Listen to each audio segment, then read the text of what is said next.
Baik. Bismillahirrahmanirrahim. Assalamualaikum warahmatullahi wabarakatuh. Bapak dan Ibu semuanya ya, selamat malam.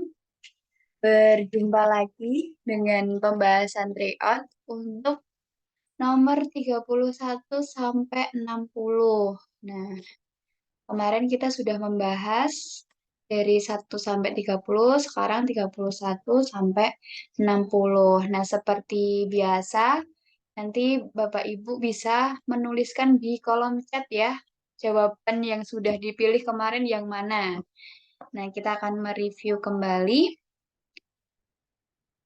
untuk materi-materi dari pembahasan riwayat. Siap, mantap. Masih semangat ya, Kak? Oke, lanjut ya, langsung saja. Soal nomor 31, kita buka lagi dengan prinsip etik keperawatan. Nah, ini pasti sudah clear ya, kemarin sudah ada 8 prinsip etik keperawatan. Di sini disajikan soal di area komunitas. Saat melakukan kunjungan keluarga, klien memiliki riwayat DM sejak 2 tahun yang lalu dan perawat akan melakukan perawatan luka.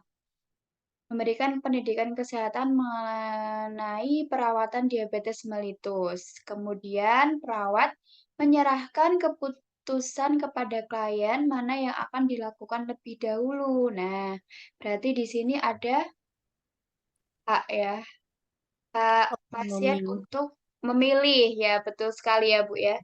Kemarin berarti jawabannya adalah yang C, mantap. Autonomi atau otonomi. Kalau beneficent berarti berbuat baik ya. Kalau non-maleficent berarti Tidak merugikan. tidak membuat cedera atau tidak merugikan. Veracity, apa Bu? Veracity, Kejujuran. jujur, Jujur. betul. Jujur sesuai dengan fakta dan data gitu ya. Justice berarti Keadilan. Keadilan. dan adil dalam memberikan pelayanan. Kemudian triase rumah sakit itu juga termasuk pada prinsip justice. Oke, clear ya. Terkait 8 prinsip etik keperawatan. Nah, kemarin untuk confidentiality, rekam medis bisa diakses oleh siapa saja. Yang pertama oleh Pasien, pasien, keluarga, betul, pihak yang disetujui oleh pasien, pasien, dan kemudian tim penyelidik. Tim tim penyidik. penyidik, dan juga tenaga medis atau tenaga kesehatan yang berhubungan dengan pelayanan kesehatan pasien. Oke, mantap ya. Confidentiality. Kalau accountability sesuai dengan S SOP. SOP. Oke, clear semua ya. Kita lanjut saja. Soal nomor 32. Nah, ini yang ditanyakan adalah intervensi yang tepat yang bisa diangkat untuk masalah tersebut. Nah, kalau ditanyakan intervensi, seperti biasa kita cari diagnosisnya dulu itu apa. Nah, di sini di area komunitas melakukan pengkajian pada seorang penderita HIV. Jadi, berdasarkan data, semenjak kliennya ini didiagnosis HIV, anggota keluarga menjauhi klien dan mengabaikan kebutuhan klien. Nah, intervensinya apa gitu ya. Nah, ini kira-kira diagnosisnya apa dari kasus ini? Diagnosis tentang keluarga yang menjauhi atau mengabaikan klien. Jadi mengabaikan kebutuhan-kebutuhan klien. Diagnosisnya adalah penurunan Coping keluarga. ya betul Pak. Penurunan coping keluarga. Ya. Dari sini kita akan tahu ya dari SDKI kita akan link ke psikinya itu apa nanti. Nah, berarti kalau diagnosisnya adalah penurunan coping keluarga, berarti intervensi yang diberikan adalah dukungan coping keluarga. Oke, nah ini ya. Ini adalah diagnosisnya, yaitu penurunan coping keluarga. Definisinya, penurunan coping keluarga merupakan ketidakefektifan dukungan, rasa nyaman, bantuan, atau motivasi dari orang terdekat yang dibutuhkan oleh klien untuk mengatasi masalahnya. Nah, tadi pada soal ada tanda dan gejala yang ditunjukkan. Nah, ini ya, orang terdekat menarik diri dari klien. Kemudian kondisi terkaitnya juga ada HIV/AIDS. Nah, ini ya sudah bisa diangkat diagnosis terkait penurunan coping keluarga. Nah, untuk diagnosis penurunan coping keluarga, kriteria hasilnya atau dari SLKI yang kita tingkatkan adalah status coping keluarga. Jadi, perasaan diabaikannya itu nanti akan menurun. Ini adalah tujuan dan kriteria hasilnya. Kemudian untuk intervensinya adalah dukungan coping keluarga. Oke, clear ya. Untuk soal nomor 32, yang tepat adalah dukungan coping keluarga. Kalau kita sudah tahu diagnosisnya, kita bisa menentukan hasil atau luarannya apa, kemudian intervensinya apa. Oke, lanjut. Nah, ini soal nomor 33 terkait cara yang tepat untuk pembebasan jalan nafas. Nah, kalau soal ini, diagnosisnya kira-kira apa, Bapak Ibu? Nyonya Ki, 52 tahun, datang ke IGD bersama anaknya dalam keadaan tidak sadar sejak 10 menit yang lalu. Nah, kemudian dari hasil pengkajian terdengar bunyi snoring, napas cepat dan dangkal. GCS-nya cuma 10. Pasiennya memiliki riwayat diabetes mellitus, hipertensi yang tidak terkontrol sejak 8 tahun yang lalu. Pasien akan melakukan pemasangan alat untuk membebaskan jalan nafas. Nah, apakah alat yang tepat yang digunakan untuk membebaskan jalan nafas pasien tersebut, gitu ya? Diagnosisnya untuk soal ini kira-kira apa, Pak, Bu? Penurunan kesadaran. Penurunan kesadaran. Diagnosisnya, Pak? Berarti apa? Gangguan persepsi jaringan cerebral. Ketidakbersihan jalan nafas. Betul. RW-nya. RW kan ABCD. RW-nya dulu. RW berarti ketidak efektifan bersihan jalan nafas. Ketidakefektifan bersihan jalan nafas. Ini adalah diagnosis dari soal nomor 33. Nah, nanti intervensinya adalah membebaskan jalan nafas ya. Jadi dengan cara apa? Dengan cara kalau snoring dengan diberikan Opal. OPA, betul. Nah, karena Opal. pada kasus ini pasiennya tidak sadar, berarti refleksnya Negatif. negatif ya, refleksnya atau refleks mual muntahnya negatif sehingga diberikan OPA. Kalau NPA biasanya pada pasien dengan refleksnya masih ada positif. Kalau ETT diberikan pada pasien dengan Stridor. stridor, betul. Kemudian kalau suction pasien dengan Ronki. gargling. Gargling. Oh, ya. Iya. Gargling ya. Kalau Ronki apa Bu? Ronki, wheezing, Nebul. Nebulizer. Nebulizer. Nebul. Oke. Kemudian kalau krikotiroidektomi ini untuk mengatasi sumbatan jalan nafas di area laring. Jadi diberikan krikotiroidektomi. Oke, clear ya Bapak Ibu. Untuk ketidakefektifan bersihan jalan nafas. Oke, nah ini ya tadi GCS-nya adalah 10. Berarti delirium. Sehingga gag refleksnya negatif dan diberikan OPA. Oke, lanjut untuk kekuatan otot. Nah, Tuan A 43 tahun dirawat di RSUD dengan stroke hemoragik. Pasien kelemahan pada sisi sebelah kanan. Saat dilakukan pemeriksaan kekuatan otot kanan dengan meminta pasien mengangkat kaki, pasien hanya mampu menggeser kakinya. Nah, berapakah kekuatan otot pasien tersebut? Ya. Nah, kekuatan otot ada 0, 1, 2, 3, 4. 4, 5 ya. Ada 5. 0, 1, 2, 3, 4, 5. Nah, kalau 0 berarti ini paralisis total. Berarti nggak ada sama sekali kontraksi ototnya itu nggak ada. Kalau 1 masih ada kontraksi otot yang teraba atau terasa.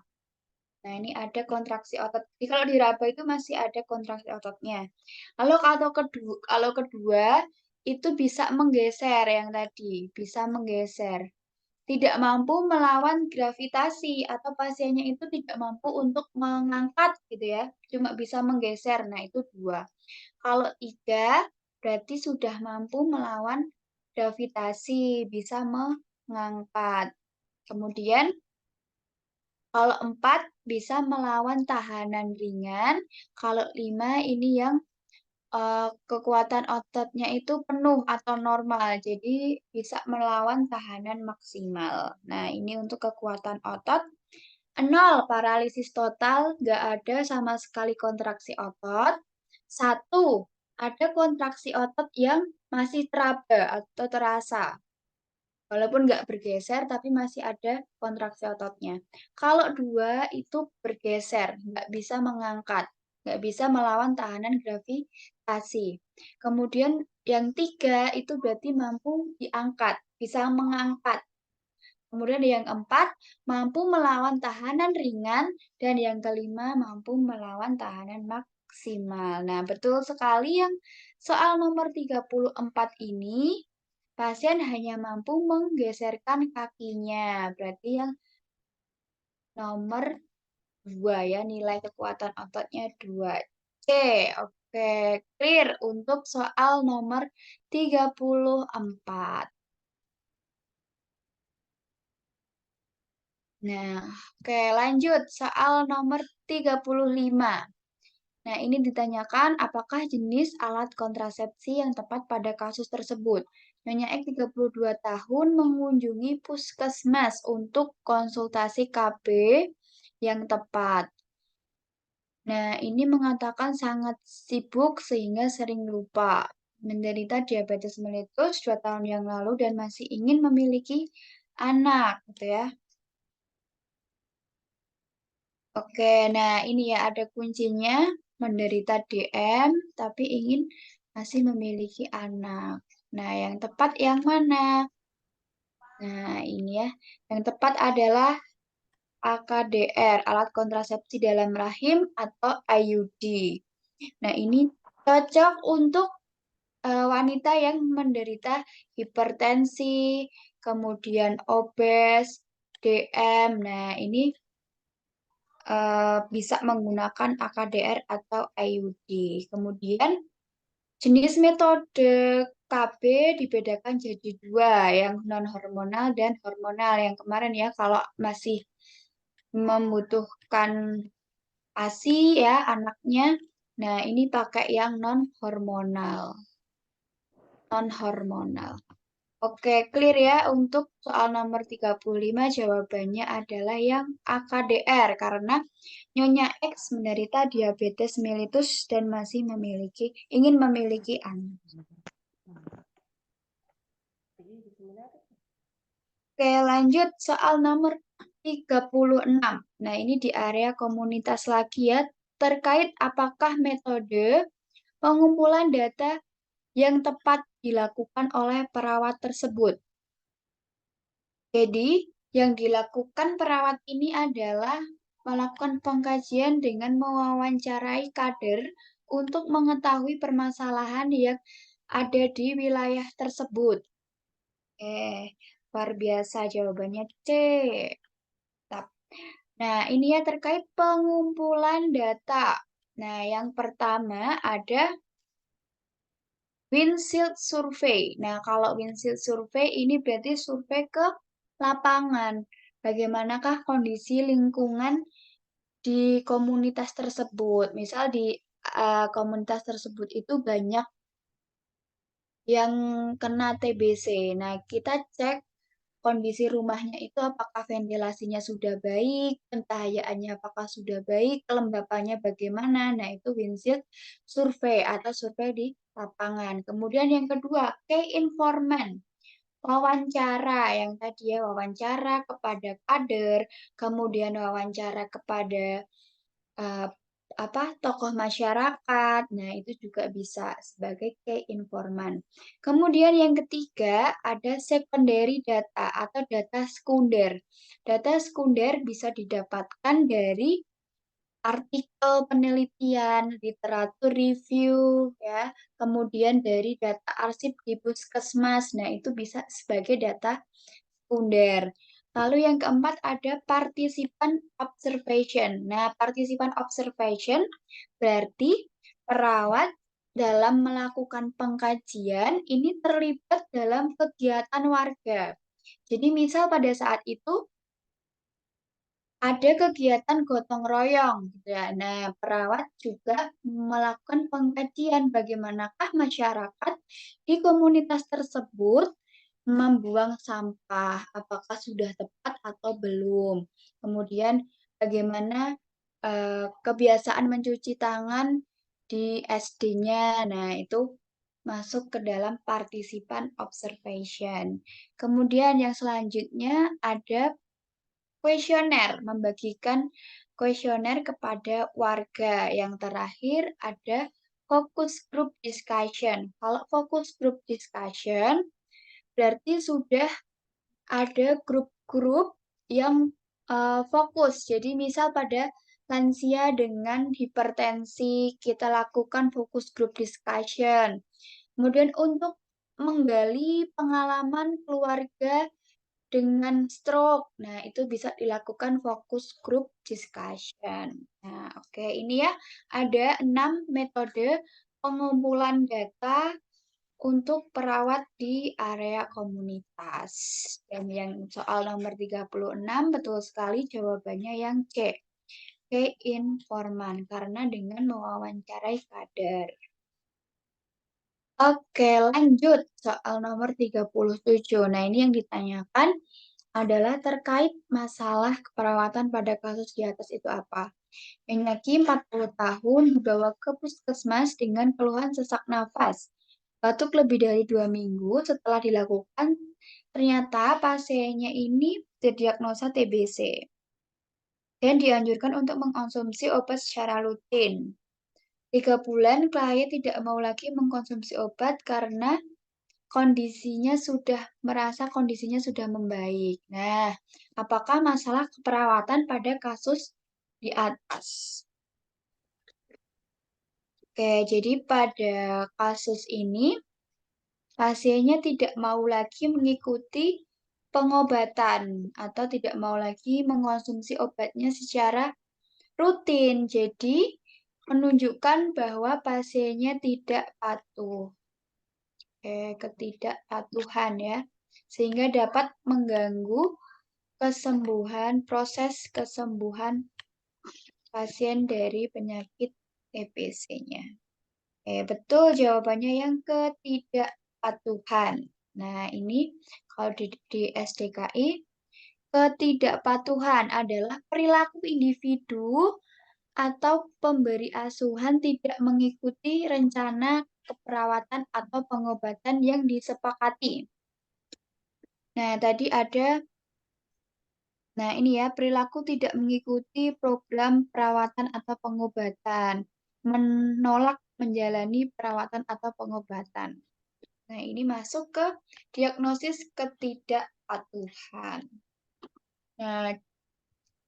Nah, ini adalah beberapa contoh dari diagnosis di area komunitas. Nah, ini kita coba bahas satu persatu ya Bapak Ibu. Kita coba ambil kata-kata kuncinya. Nah, yang pertama, perilaku kesehatan cenderung beresiko. Nah, kalau perilaku kesehatan cenderung beresiko, berarti belum ada masalahnya. Masalah kesehatannya itu belum ada karena masih beresiko. Tetapi sudah ada perilaku maladaptif. Maladaptif. Oke, contohnya seperti apa? Nah, contohnya pada komunitas itu banyak orang yang membuang sampah sembarangan dan tidak menerapkan cuci tangan. Nah, sudah ada perilaku maladaptif, tetapi masalahnya itu belum muncul.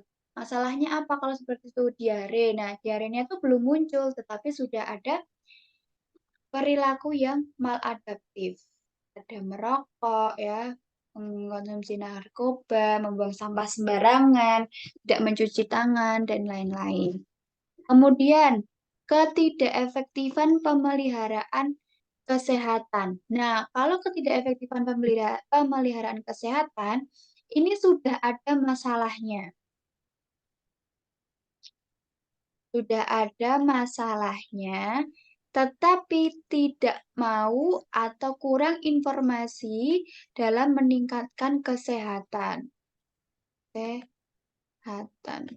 Contohnya tadi, sudah ada masalah diare, tetapi masih tidak konsisten untuk mencuci tangan, masih membuang sampah sembarangan, masih jajan sembarangan. Nah, itu adalah ketidakefektifan pemeliharaan kesehatan. Kemudian yang ketiga adalah kesiapan meningkatkan manajemen kesehatan. Nah, kalau kesiapan meningkatkan, berarti sudah ada perilaku yang adaptif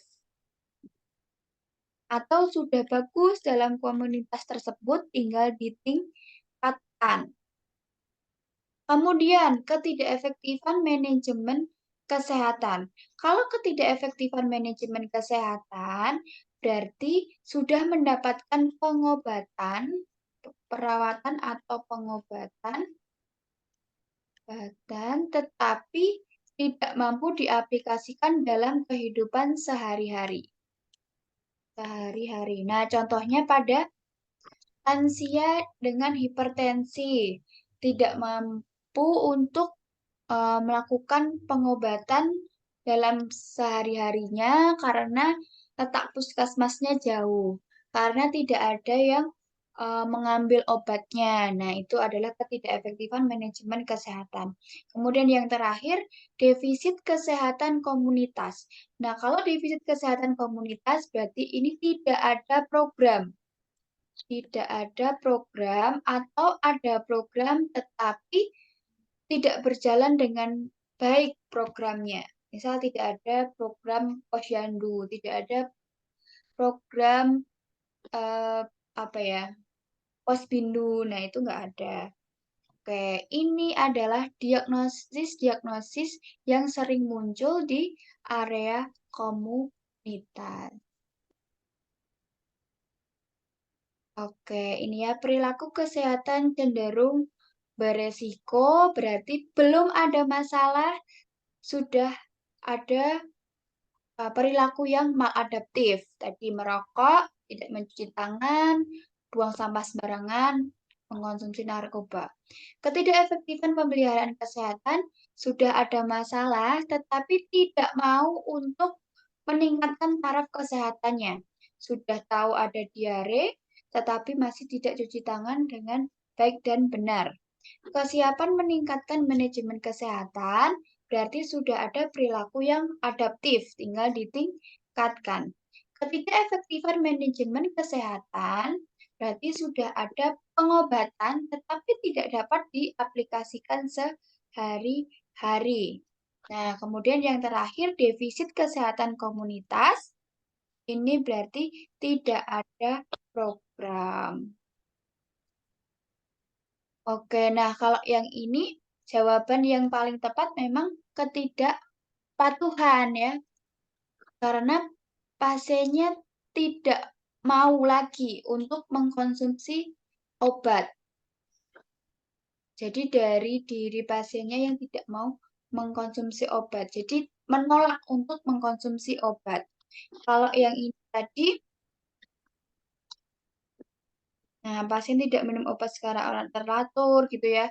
Nah ini tidak mampu diaplikasikan dalam kehidupan sehari-hari karena mungkin tidak ada keluarga yang mengambilkan obatnya, jarak puskesmasnya terlalu jauh. Nah, itu bisa masuk ke ketidakefektifan manajemen kesehatan. Bukan faktor dari diri ya kalau Iya, Bu, betul. Kalau ketidakpatuhan berarti dirinya sendiri yang tidak mau gitu ya untuk mengkonsumsi obatnya. Oke, semoga clear ya untuk diagnosis-diagnosis yang sering muncul di area komunitas. Bisa kita lanjutkan ya? Bisa. Oke, mantap Pak. Kita lanjut untuk soal nomor 38.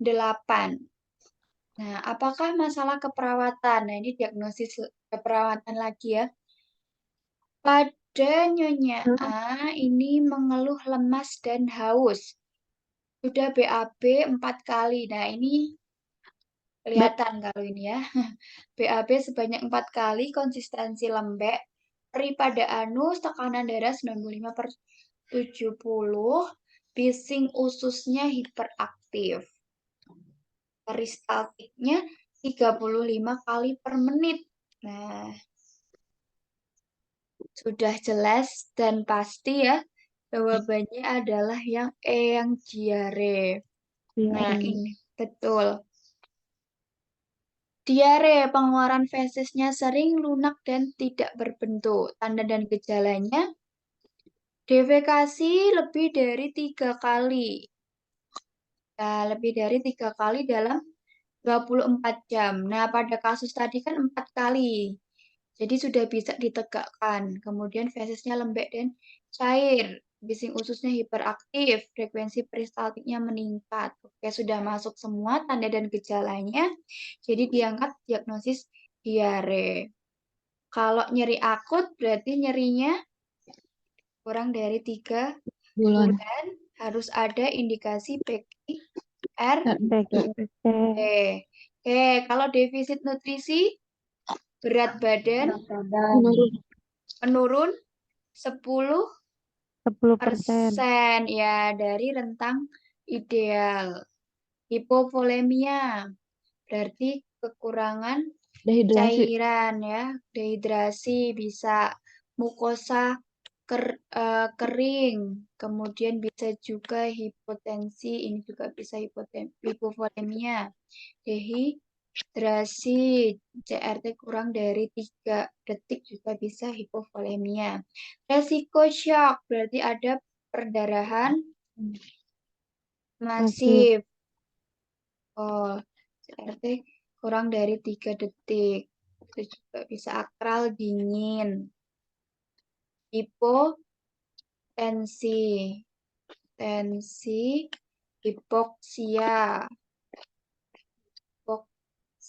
Nah, ini juga resiko shock. Oke, clear ya untuk masalah keperawatan.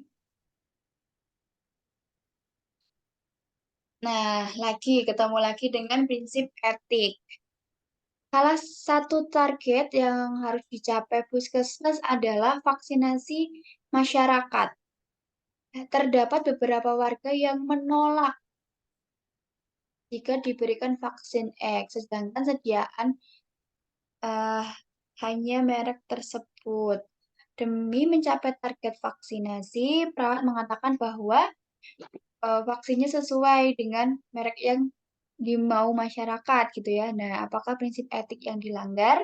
Berarti tidak Jujur ya, tidak jujur.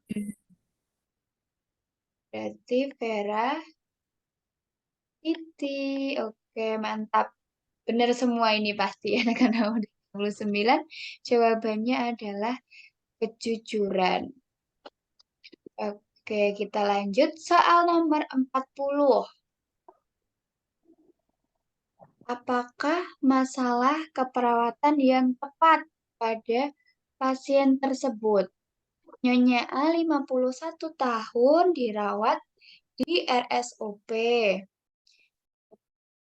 Pasien mengeluh nyeri lutut, memberat jika digunakan berjalan. Nah, dari sini sudah terlihat ya bahwa masalah keperawatan pada pasien tersebut yang paling tepat adalah betul yang C, gangguan mobilitas fisik karena ada robekan ya di ligamen anterior cruciate ACL tear. Oke. Jawabannya yang C, gangguan mobilitas fisik. Nah, ada keterbatasan dalam fisik dari satu atau lebih ekstremitas secara mandiri. Dan dari gejala dan tandanya yaitu mengeluhkan sakit saat menggerakkan ekstremitas. Kemudian tadi ya nilai dari kekuatan ototnya menurun. ROM-nya juga menurun. Oke. Nah, jawabannya yang C, betul gangguan mobilitas fisik. Nah, kita bahas diagnosis yang lainnya. Nyeri akut, berarti nyerinya kurang dari 3 bulan PQRST. Betul, PQRST. Di kasus kan tidak ada PQRST secara rinci ya, walaupun di sini mengeluhkan nyeri. Jadi ini tidak dipilih. Pokoknya kalau mau mengangkat diagnosis nyeri, entah itu nyeri akut atau nyeri kronis, harus ada PQRST-nya yang lengkap.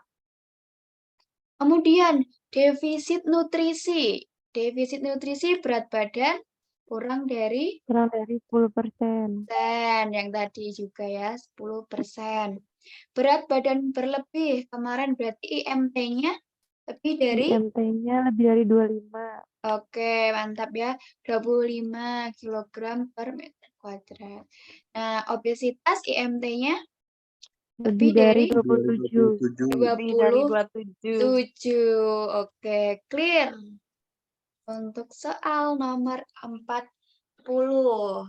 Ya. Oke, kita lanjutkan. Nah, ini untuk pengkajian, soal tentang pengkajian dari hasil perkusi pada area abdomen. Tuan D 40 tahun dirawat di RSUP dengan sirosis hepatis. Hasil pengajiannya mengeluhkan sesak, perutnya membuncit. Kemudian pada saat dilakukan palpasi terdapat undulasi positif. Perawat melakukan perkusi di area abdomen. Nah, apakah hasil pada area abdomen?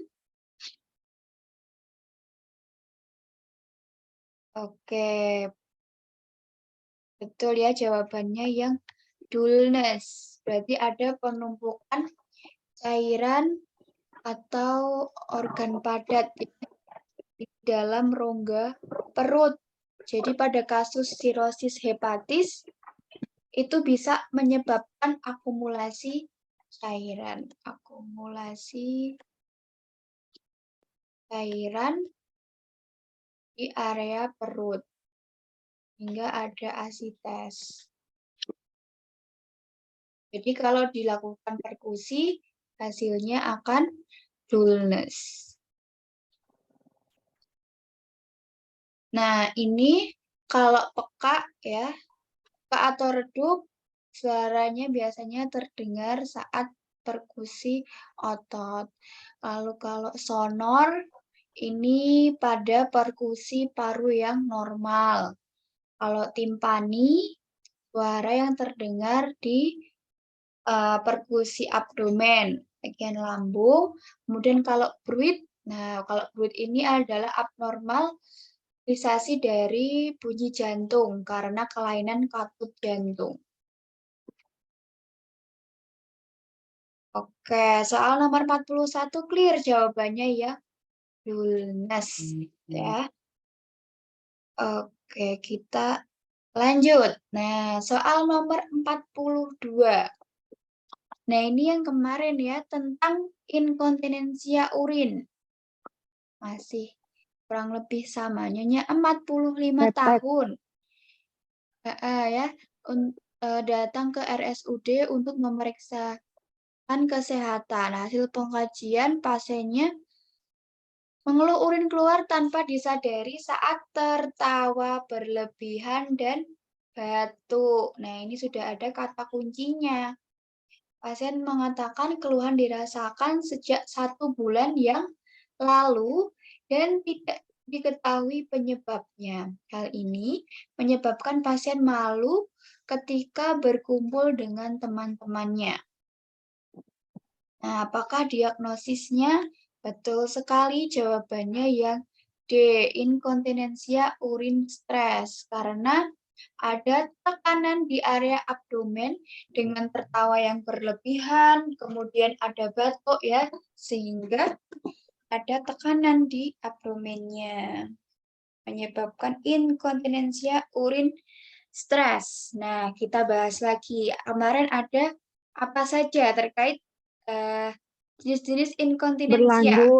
Berlanjut. Oke, mantap, Bu. Berlanjut berarti yang apa, Bu? Tidak ada Tidak ada refleks. fungsi BAK-nya hilang. Fungsi jari sphincternya tidak ada. Berarti pasiennya membutuhkan Pampers, betul. Pampers atau kateter. Nah, kalau pasiennya butuh Pampers dan kateter, ini inkontinensia urin berlanjut. Kemudian ada refleks. Nah, kalau refleks berarti BAK-nya itu menurun. Nah, refleks BAK menurun, tetapi sesekali masih terasa. Contohnya pada ibu hamil trimester 3, kemudian cedera tulang belakang. Lalu ada urgensi. Tidak ada waktu ke kamar mandi. Ya. Kalau urgensi keburu kebelet, nggak ada waktu. Nggak ada Waktu ke kamar mandi. Nggak ada waktu ke kamar mandi. Kemudian berlebih. urin menetes sedikit. Betul. Urinnya menetes, BAK-nya sedikit menetes atau anyang-anyangan. Jadi ada distensi vesika urinaria. Kemudian ada fungsional. Fungsional berarti refleks BAK-nya masih normal, masih baik ya, tetapi ada hambatan. Betul, ada hal-hal yang menghambat. Contohnya soal yang kemarin ada gangguan penglihatan. Betul. Pasien dengan kursi roda. Yang terakhir ada stres. Berarti ini ada tekanan intra-abdomen. Pasiennya tertawa berlebihan, pasiennya batuk. Nah, ini inkontinensia urin stres. Nah, kalau retensi urin, ini bisa jadi pasiennya anuria atau disuria. Ini retensi urin. Kemudian gangguan eliminasi urin. Nah, kalau gangguan eliminasi urin ini secara general, secara umum. Jadi pasiennya ngompol, kemudian ada distensi vesika urinaria juga. Oke. Kalau ada ini ya indikasi masuk ke inkontinensia urin, entah itu refleks, urgensi, dan lain-lain, langsung saja dipilih yang lebih spesifik. Inkontinensia urin apa. Jadi kalau gangguan eliminasi urin ini general, proses secara umum. Oke, clear ya untuk soal nomor 42 terkait sistem perkemihan. Suaranya putus-putus.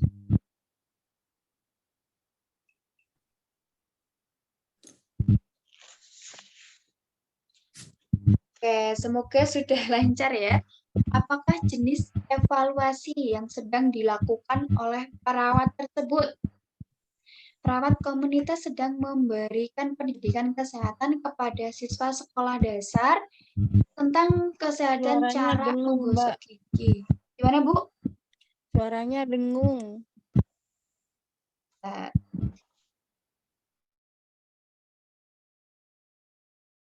oke, sudah jelas belum ya suaranya ya?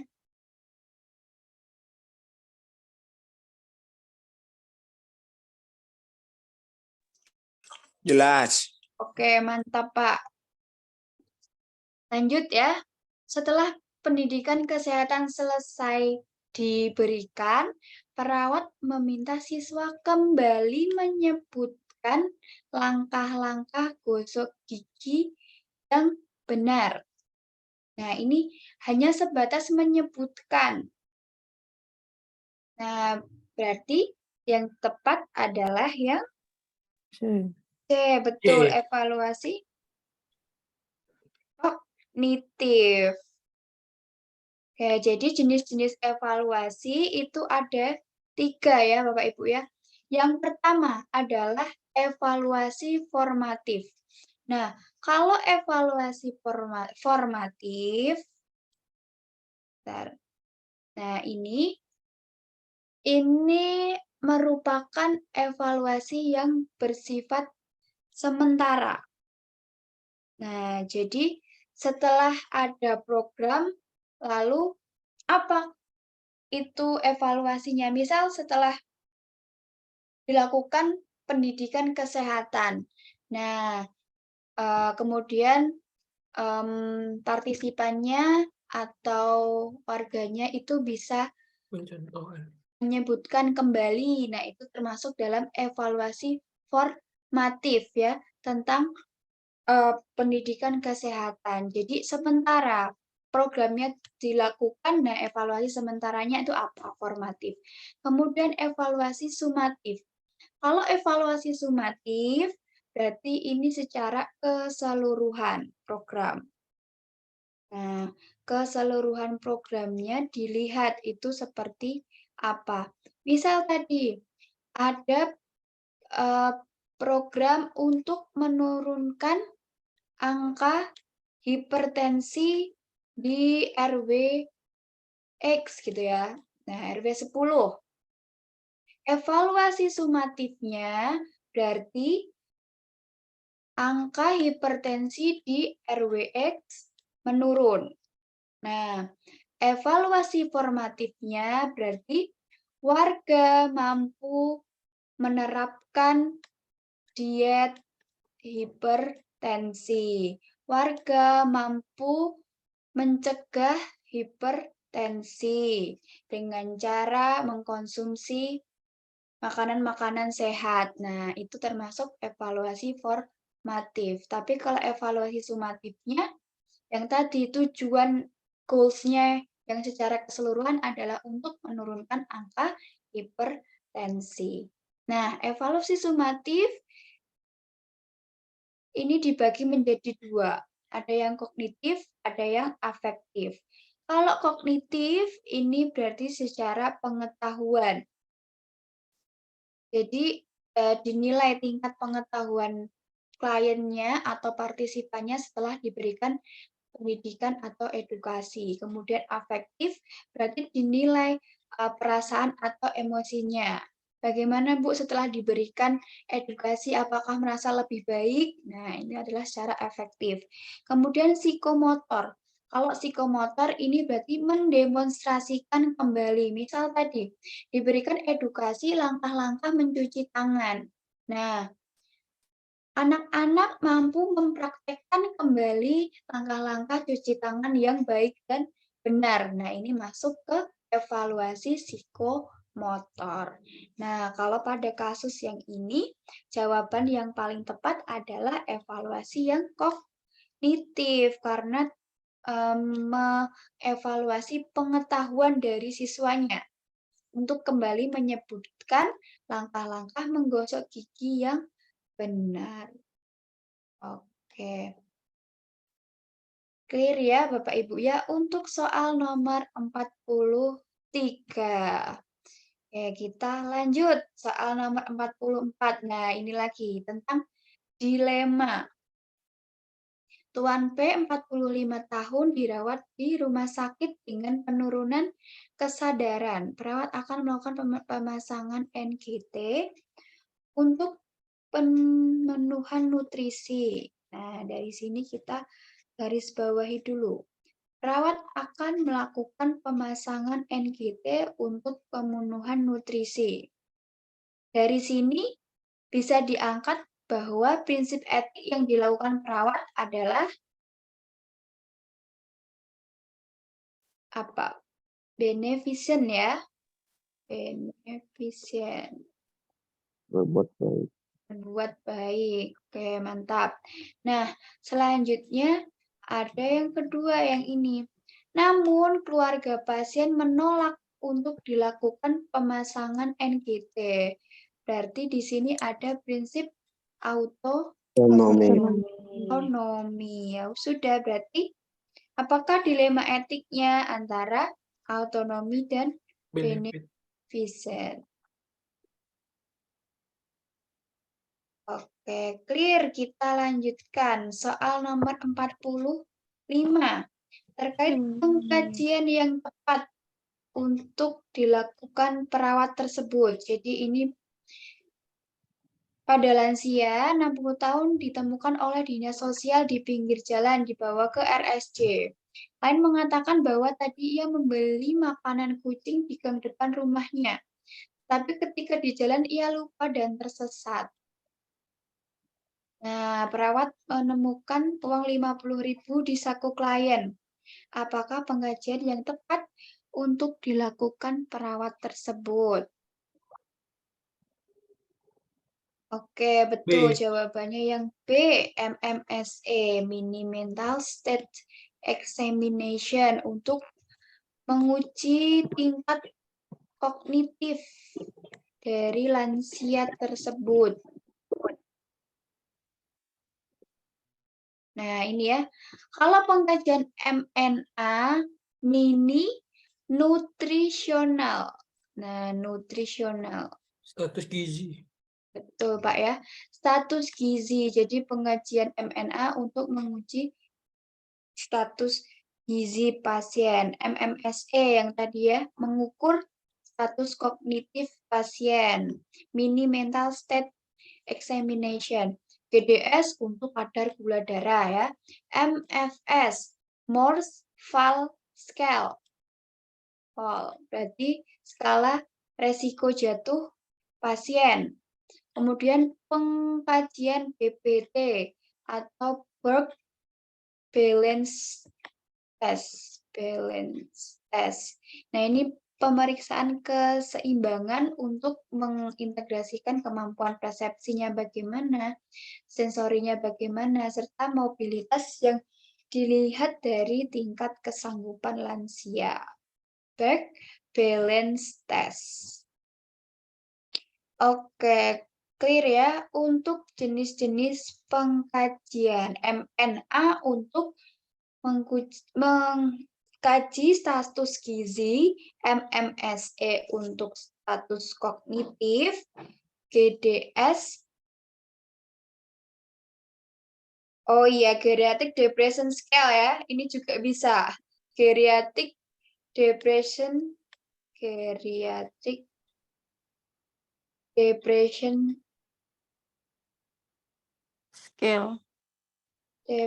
Scale. Nah, ini juga bisa untuk mengkaji depresi lansia. Kemudian MFS. Oke, Morse Val scale, BBT, Work Balance Test. Oke, terima kasih Kak Rinanda. Betul ya, GDS bisa juga Geriatric Depression Scale. Oke, kemudian ada lagi, nanti ada index cards. Index cards ya, yang A, B, C, D, E, F, G, H itu ya, untuk mengkaji Tingkat kemandirian. Betul, kemandirian. Oke, clear tentang jenis-jenis pengkajian ya, Bapak Ibu ya. Nanti bisa dibuka lagi untuk masing-masing pengkajian-pengkajian ini, kemudian nanti interpretasinya gimana. Misal dengan hasil segini, apakah risiko jatuhnya itu sedang, ringan, atau berat, atau tinggi gitu ya. Kita lanjut. Soal nomor 46. Nah, ini untuk memasang selang NGT. Mencapai 50 tahun dirawat di rumah sakit dengan penurunan kesadaran setelah jatuh di kamar mandi. Hasil pengkajian, tingkat kesadarannya ini konfusi.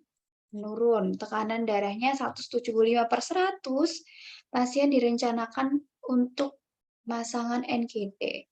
Nah, saat ini telah mengukur panjang selang NGT dan menandai panjang selang. Apakah tindakan selanjutnya yang dilakukan? Mantap sekali jawabannya yang C. Betul, periksa kepatenan lubang hidung. Nah, kita coba cek di ini bukunya PPNI ya, yang SPO, Standar Operasional Prosedur, untuk pemasangan selang nasogastrik. Nah, tadi yang sudah dilakukan adalah di sini, menentukan panjang selang nasogastrik dengan mengukur dari ujung hidung ke telinga, lalu ke PX. Kemudian sudah ditandai selang yang diukur. Kemudian yang dilakukan selanjutnya adalah periksa kepatenan lubang hidung. Oke, clear ya? Jawabannya tadi yang C. Nah, dalam memberikan NGT, ini harus dicek ya, apakah NGT tersebut sudah masuk ke lambung atau masuk ke yang lain gitu ya. Dengan cara apa saja? Kita review bersama ya Bapak Ibu ya. Dengan cara apa? Satu, Pak Bu. Dengan Menggunakan stetoskop. betul, bisa menggunakan stetoskop dengan nanti auskultasi bunyi udara ya, dimasukkan dalam lambung. Kemudian yang kedua, dengan Menggunakan air. menggunakan aspirasi cairan lambung. Ya. Ditarik apakah sudah ada cairan lambungnya yang keluar. Kemudian yang ketiga, menggunakan kertas Lakmus. kertas lakmus atau kertas pH. Sudah asam atau belum cairan tersebut. Oke ya, ada 3 cara ini ya. Kalau berdasarkan SPO PPNI. Yang pertama dengan memasukkan udara sekitar 10 mili ya ke dalam selang, kemudian diauskultasi, kemudian ada aspirasi cairan lambung, yang ketiga menggunakan kertas pH atau kertas lakmus. Oke, clear. Lanjut ke soal nomor 47. Nah, lagi kita bertemu dengan diagnosis keperawatan.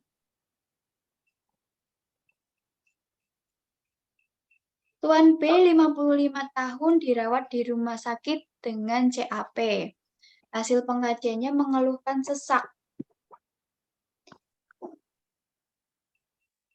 Nah, di sini ada penggunaan otot bantu nafas, nilai pH-nya 31, PCO 248, HCO3-nya 28. Nah, kita cek dulu analisis gas darahnya. Nah, kalau soal ini analisis gas darahnya apa, Bapak Ibu? pH-nya 7,31 berarti Asidosis. Acidosis. asidosis. Dimaksud Asidosis Respiratory. respiratory, PCO2-nya normal atau tidak ini?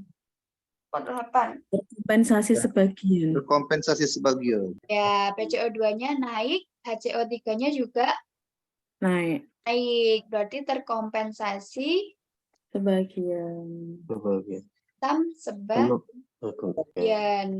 Sebagian ya. Kalau penuh berarti pH-nya sudah Normal. normal. Oke, mantap. Asidosis respiratorik terkompensasi sebagian. Nah, berarti ada nilai pH yang abnormal, berarti dianggap betul gangguan pertukaran Pertukaran gas. gas. Mantap. Nah, kita bahas untuk diagnosis yang lain. Pola nafas tidak efektif. Berarti ada Otot bantu napas. penggunaan otot bantu nafas, kemudian retraksi dinding Retraksi. dada, lalu ada pola nafas yang tidak efektif, contohnya bradypneu, tachypneu ya, betul, tachypneu, Kussmaul, Stokes. Nah, ini pola nafas yang tidak efektif. Gangguan ventilasi spontan. Berarti ventilasi pasiennya itu tidak bisa spontan. Biasanya menggunakan Ventilator. ventilator. Betul, dibantu ventilator. Nah, selanjutnya intoleransi aktivitas. Ya, pasien berjalan 5 langkah kemudian sesak nafas. Pasien berjalan ke kamar mandi, kemudian frekuensi nadinya meningkat. Nah, dalam melakukan kegiatan ringan, pasiennya lelah, sesak nafas, frekuensi nadi naik. Nah, ini intoleransi aktivitas. Lalu bersihan jalan nafas tidak efektif. Berarti ada suara nafas yang Normal. suara nafas yang abnormal, ada snoring, ada gargling, ada wheezing, ada ronki, ada stridor ya. Nah, ini kalau ada suara-suara ini berarti airway-nya tidak paten sehingga diangkat bersihan jalan nafas tidak efektif. Oke, nah ini untuk sistem pernafasan yang kita angkat tadi adalah yang gangguan pertukaran gas karena ada nilai pH yang abnormal. Oke, lanjut soal nomor 48. Nah, ini terkait status obstetri. Ada gestasional, partus, abortus. Mantap sekali ya. Oke, kita cek. Gravida. Jumlah kehamilan termasuk saat hamilnya itu berapa? Coba ya, ibu melahirkan spontan 2015. 15 Tetapi satu kali. 17 satu kali. P1 dulu. betul, ibu melahirkan spontan 2015, tetapi anaknya meninggal di usia 2 bulan. Betul, G1. Harus ada M-nya. G1 dulu. Kemudian pada 2017 ia mengalami PEB pada trimester ketiga. Bayinya meninggal dunia. Betul. Berarti P1. P2P1A0. PS1. G2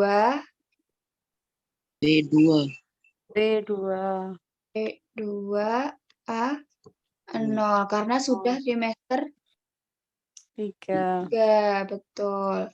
Kemudian tahun 2020 keguguran usia 12 minggu. Nah, ini berarti G2, G3, G3, P2, tetap A1. A1.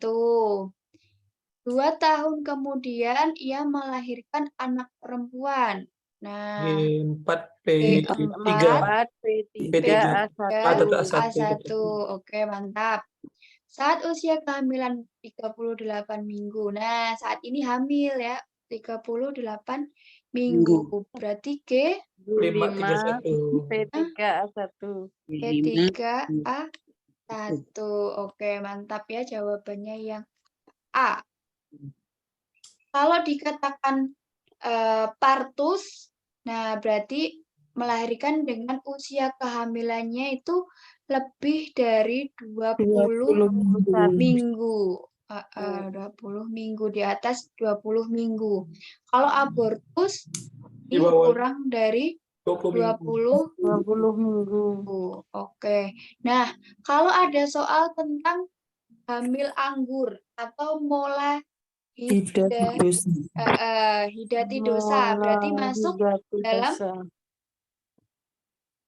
partus atau abortus. Dosa.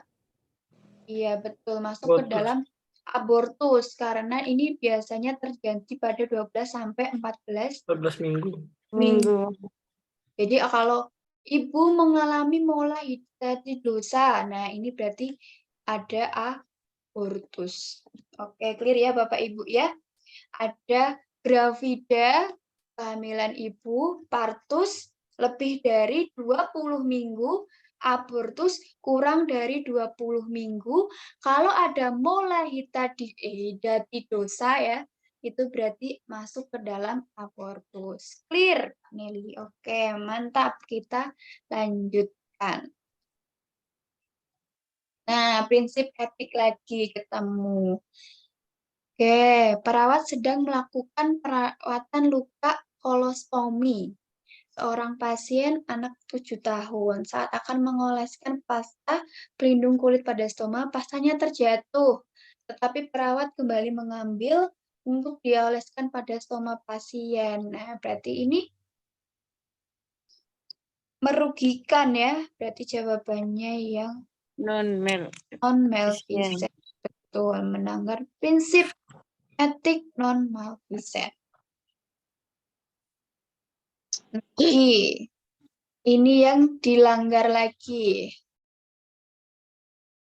Oke, melakukan handover, perawat menjelaskan bahwa bayi A menderita AIDS karena tertular ibu, sehingga saat ini dirawat dengan komplikasi. Perawat menjelaskan hal tersebut, mantap, di ruang suaranya jelas dan cukup keras. Nah, betul sekali, karena tidak menjaga rahasia atau confidentiality. Oke, lanjut. Nah, ini terkait keperawatan anak ya. Apakah jenis terapi bermain yang dilakukan perawat dan anak? Anak P 5 tahun dirawat karena DBD. Perawat akan mengambil darah vena untuk pemeriksaan darah lengkap. Anak selalu menangis setiap kali perawat masuk ruangan. Kemudian perawat mengajak anak bermain boneka. Perawat mengajak bermain boneka seolah melakukan pengambilan darah. Betul jawabannya yang terapeutik play karena bertujuan untuk penyembuhan.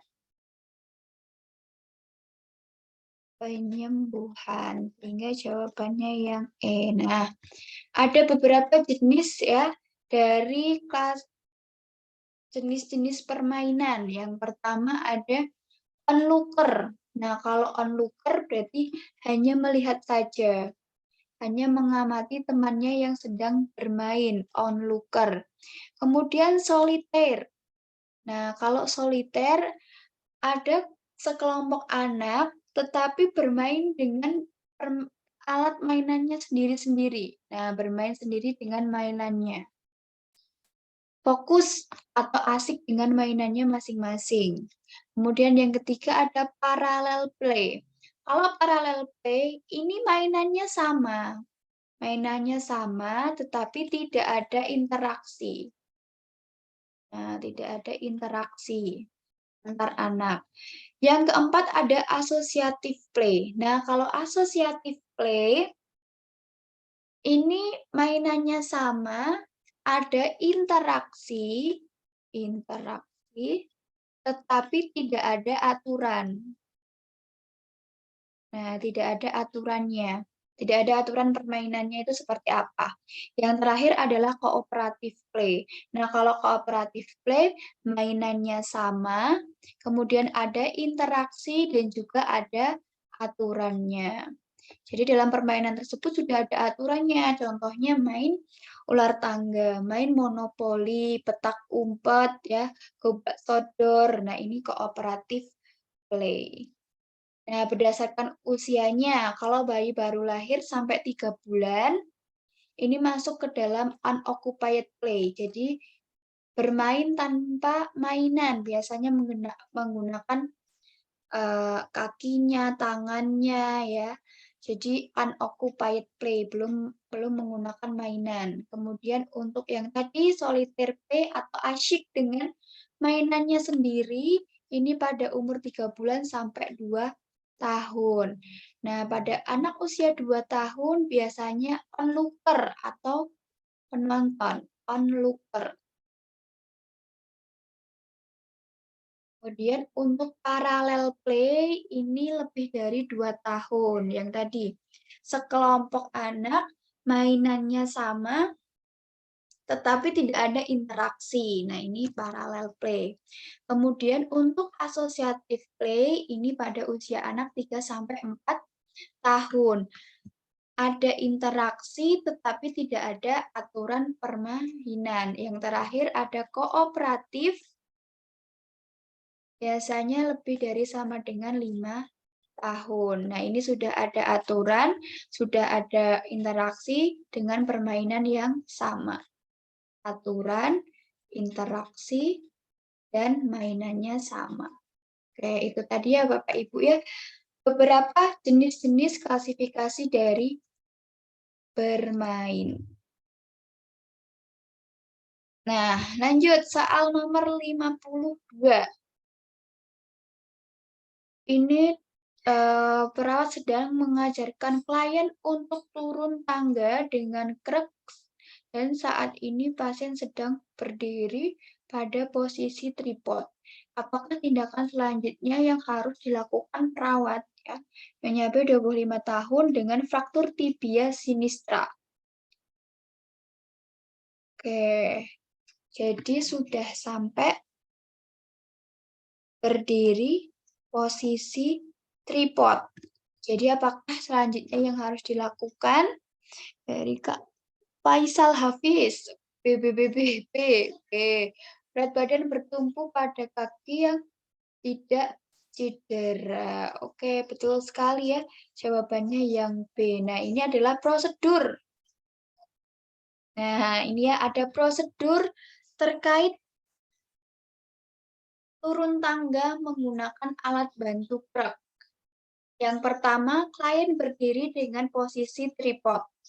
Nah, yang kedua, berat badan bertumpu pada kaki yang tidak cedera. Jadi kita harus tahu yang cedera itu sinistra atau dextra. Ya. Kiri atau kanan. Kiri atau kanan. Nah, biasanya ini yang juga mengecoh. Kalau yang cedera tadi ini adalah tibia sinistra, berarti kan frakturnya di sebelah kiri.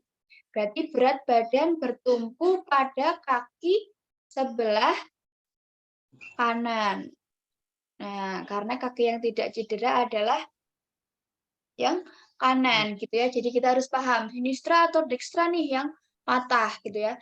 Kemudian yang ketiga, kruk ditempatkan ke anak tangga, kemudian sudah ditransfer berat badan ke kruk. Nah, yang keempat, gerakan kaki yang cedera ke depan. Nah, kaki yang cedera tadi mana? Yang sinistra, yang kiri. Nah, gerakan kaki kiri ke depan gitu ya. Kemudian yang kelima, kaki yang tidak cedera sejajar di tangga dengan kruk. Ya, yang tidak cedera, yang dekstra, yang kanan. Nah, sejajar di tangga dengan krek. Kemudian yang keenam, ulangi urutan sampai mencapai bagian bawah tangga. Nah, kalau sudah hafal ini ya prosedurnya, kemudian sudah jelas ini frakturnya ini sebenarnya kiri atau kanan, pasti bisa mengerjakan soal ini ya Bapak Ibu ya. Pokoknya kita harus tahu sinistra dekstra, kemudian yang pertama, klien posisinya tripod, yang kedua, berat badan bertumbuh pada kaki yang tidak cedera, itu dulu. Kemudian krek ditempatkan ke anak tangga, transfer berat badannya ke krek. Kemudian yang keempat, gerakkan kaki yang cedera ke depan.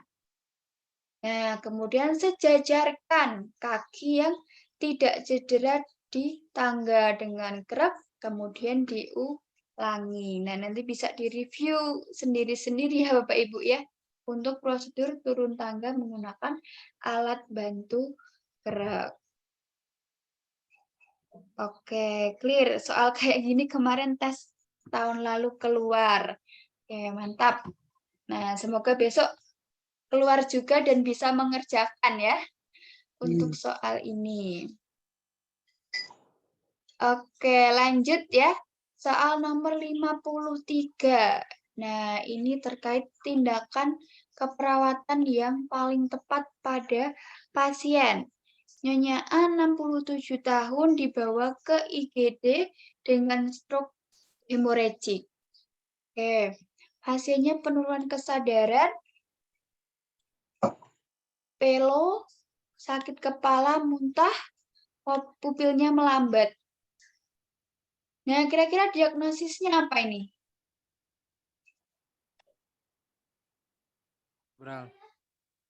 Perfusi jaringan cerebral. cerebral.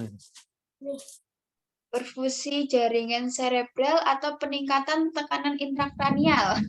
Iya, betul.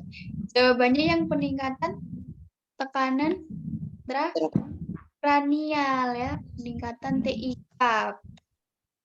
Karena ada ini ya, Mual muntah. stroke hemorragik, penurunan kesadaran, mual muntah, bicara pelo, respon pupilnya melambat. Jadi ada indikasi tanda dan gejala dari peningkatan TIK, tekanan intrakranial. Nah, untuk intervensi yang diberikan pada peningkatan TIK, yang pertama adalah cek kepatenan jalan nafasnya, pertahankan ventilasinya. Tenangkan pasien, elevasi 30 derajat, atasi kalau ada shock, kontrol MAP-nya, cairan elektrolitnya juga dimonitoring, monitoring tanda-tanda vital dan tekanan intrakranial, dan lakukan CT scan. Oke, jadi yang tepat adalah dengan ya, ini tadi ya, heads up 30 derajat. Oke, clear ya. Jawabannya yang B untuk intervensi peningkatan tekanan intrakranial. Oke, lanjut. Nah, ini untuk luaran yang diharapkan SLKI ini ya. Perawat ahli melakukan pengkajian pada klien dengan luka gangren pada daerah kaki. Klien mengatakan semenjak terkena luka, keluarga menjauhi klien dan mengabaikannya. Perawat memberikan intervensi dukungan coping keluarga dengan memfasilitasi peningkatan nilai, minat, serta tujuan dalam keluarga. Nah, luarannya apa gitu ya? Intervensi dukungan coping keluarga. Yang ini tadi, diagnosisnya apa Bapak Ibu?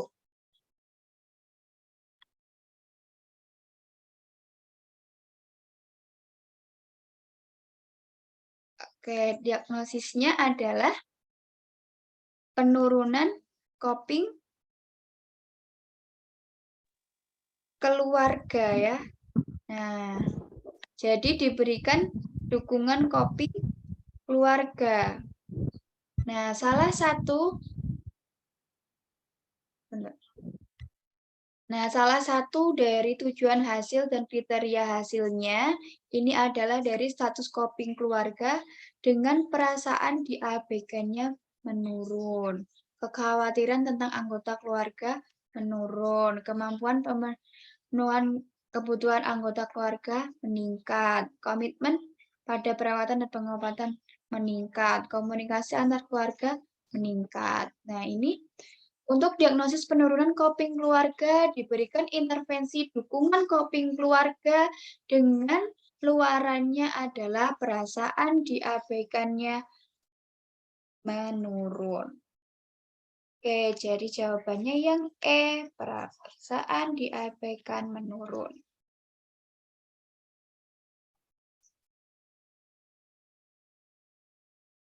Oke, lanjut.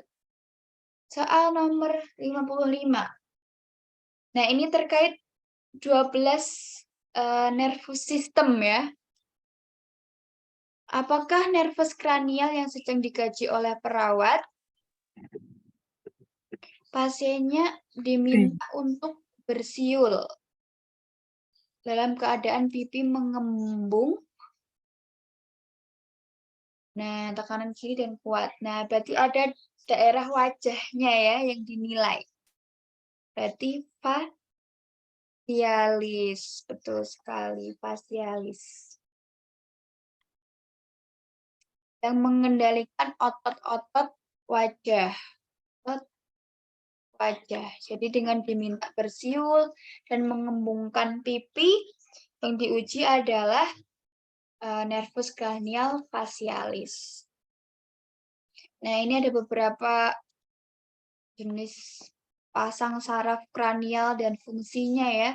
Ada 12. Yang pertama ada olfaktorius.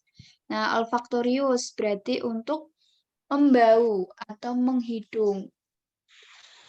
Ya, merasakan sensasi bau-bauan.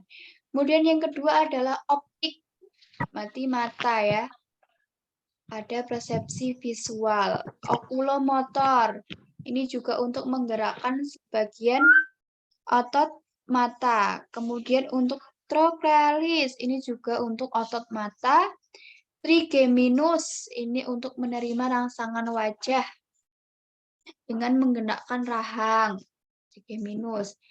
Abdusen, ini untuk abduksi mata. Facialis yang tadi, dengan mengendalikan otot wajah untuk menciptakan ekspresi wajah. Bisa dengan bersiul tadi ya, kemudian mengembungkan pipi. Nah, facialis. Kemudian vestibulocochlearis. Nah, ini untuk menguji keseimbangan ya. Biasanya di area telinga juga dicek pada vestibulocochlearis. Kemudian glosopharyngeal. Glosopharyngeal ini untuk menerima rangsangan di posterior lidah. Jadi dicek nanti posterior lidahnya. Kemudian vagus. Nah, nervus vagus ini dari rangsang organ-organ dalam, aksesoris mengenakan kepala, hipoglossus berarti gerakan lidah. Nah, ada 12 saraf kranial. Nah, ini ya, olfaktori, smell, bau. Optik, vision, berarti lihat. Okulomotor, gerakan mata, refleks pupil. Trochealis, gerakan mata. Trigeminal, mengecap, ya, chewing. Kemudian abdusen, gerakan mata juga. Facial, face, berarti wajah. Vestibulocochlearis, pendengaran dan juga keseimbangan. Glosopharyngeal, ini ya, merasakan. Di tadi posterior lidah. Vagus, ini pada movement dan organ-organ dalam. Vagus. Aksesoris, gerakan kepala atau gerakan di bagian leher. Hipoglossal, ini gerakan lidah. Oke, clear ya, 12 saraf kranial. Lanjut. Nah, ini untuk soal waham. Yang kemarin juga sudah sempat dibahas untuk jenis-jenis waham. Tuan Ki 40 tahun masuk di RSC sudah 1 minggu yang lalu. Perawat memperhatikan pasien setiap 1 jam sekali melakukan sholat. Saat dilakukan pengajian, berkata bahwa tadi malam mendapatkan wahyu yang harus disampaikan pada umatnya. Nah, orang Nabi baru. Oke, betul sekali jawabannya yang B. Waham agama. Kalau waham kebesaran, jadi presiden. Oke, presiden. Waham curiga, berarti ada yang ingin mencederai atau membunuh, gitu ya, bisa. Waham somatik, berarti merasa dirinya sakit. Padahal dirinya sehat. Sakit, betul, padahal badannya sehat. Waham nihilistik, berarti merasa dirinya sudah meninggal. Betul, meninggal. Oke, clear untuk jenis-jenis waham. Nah, kalau halusinasi itu tergantung panca inderanya. Ini ya. Lanjut soal nomor 57. Nah, ini ditanyakan terkait diagnosis keperawatan yang tepat. One way 27 tahun dirawat di rumah sakit dengan anemia. Klien tampak lemah, CRT-nya lebih dari 3 detik, wajahnya pucat, konjungtivanya anemis. Tekanan darah 90/60, nadinya 65, teraba lemah, serta tukor kulitnya menurun. Direncanakan untuk transfusi PRC 1 kantong. Apakah diagnosis perawatan yang tepat? Nah, dari sini, dari hasil pengkajiannya, ini tampak lemah, CRT 3 detik, wajahnya pucat, konjungtiva anemis. Nah, tukor kulitnya menurun. Nah, dari hasil pengkajiannya ini menjurus pada perfusi perifer tidak efektif. Nah, coba kita sama-sama lihat ya di SDKI. Perfusi perifer tidak efektif adalah penurunan sirkulasi darah pada level kapiler. Dapat mengganggu metabolisme tubuh. Nah, yang kita cek adalah tanda dan gejalanya. Pengisian kapiler lebih dari 3 detik. Nah, itu ya di soal ada. Nadi perifer menurun. Nah, tadi ya teraba lemah. Wajahnya pucat, tukor kulitnya juga menurun, akralnya dingin. Nah, ini sudah ada tanda gejala mayor yang masuk, sehingga dianggaplah perfusi perifer tidak efektif. Resiko ketidakseimbangan elektrolit, berarti nanti dicek kadar elektrolitnya. Lalu penurunan curah jantung, yang kemarin ada edem, kemudian ejection fraction menurun. Lalu ada suara jantung. Jantung tambahan. Suara jantung S3 F4. Kemudian hipervolemia. Hipervolemia berarti ada edem, ada asites, berat badannya naik. Ya. Ada hepatomegali, kardiomegali, dan lain-lainnya. JVP-nya juga bisa meningkat. Resiko perdarahan berarti ada resiko untuk banyak mengeluarkan darah. Luka atau buka. Betul, entah itu perdarahan yang terbuka atau perdarahan yang tertutup. Oke, clear. Pada soal nomor 57 jawabannya yang E. Perfusi perifer tidak efektif. Lanjut. Nah, soal nomor 58 terkait prinsip etik lagi yang diterapkan oleh perawat. Tuan P 40 tahun dirawat di rumah sakit dengan HIV/AIDS. Pasien mengeluh merasa lemah, tidak nafsu makan. Ketika perawat keluar ruangan, ada keluarga pasien lain yang bertanya tentang penyakitnya, tetapi perawat tidak memberitahukan. Nah, berarti prinsip etiknya betul sekali menjaga kerahasiaan, confidentiality. Clear. Lanjut 59. Nah, ini ditanyakan yang bukan merupakan intervensi yang tepat untuk mengatasi masalah ini. Perawat komunitas melakukan kunjungan rumah pasien diabetes mellitus. Nah, berdasarkan pengkajian, klien tidak pernah kontrol kesehatan ke puskesmas dan tidak mau menjalani program pengobatan yang dianjurkan. Di bawah ini yang bukan merupakan intervensi yang tepat. Betul ya, jawabannya yang promosi harapan. Nah, ini promosi harapan ini kurang sesuai ya dengan kasus ini. Karena yang diutamakan adalah kepatuhan terhadap proses pengobatan dan perawatan yang diberikan. Jadi jawabannya adalah yang A, B, C, D, E ini sudah tepat dilakukan. Intinya intervensi, yang kurang tepat adalah promosi harapan. Oke, ini ya. Untuk ketidakpatuhan ada beberapa intervensi yang dilakukan.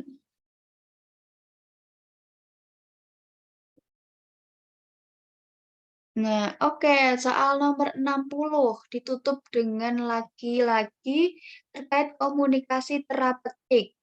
Nah, Tuan P 40 tahun dibawa ke RSC oleh Dinsos karena berkeliaran di jalan. Saat dilakukan pengkajian, pasiennya bercerita tentang kehidupannya di jalan. Perawat mencoba mengulang kembali. Nah, berarti ini sudah ada jawabannya ya, mengulang kembali ucapan klien dengan bahasa perawat. Apakah jenis komunikasi terapeutik yang dilakukan? Betul, jawabannya yang mengulang atau repetisi, repeat.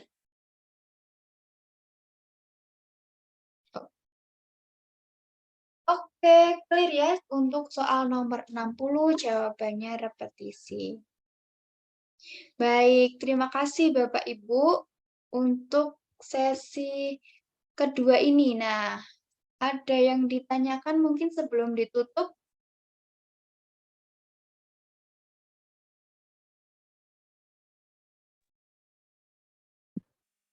Cukup, Mar. Oke, siap. Terima kasih banyak ya. Kalau sudah cukup, kita bertemu lagi besok untuk membahas soal nomor 61 sampai 90. Nah, mohon maaf apabila banyak kesalahan dalam penyampaian. Saya cukupkan. Wassalamualaikum warahmatullahi wabarakatuh. Waalaikumsalam. Salam. Terima kasih banyak, Mar. Terima kasih, Mbak.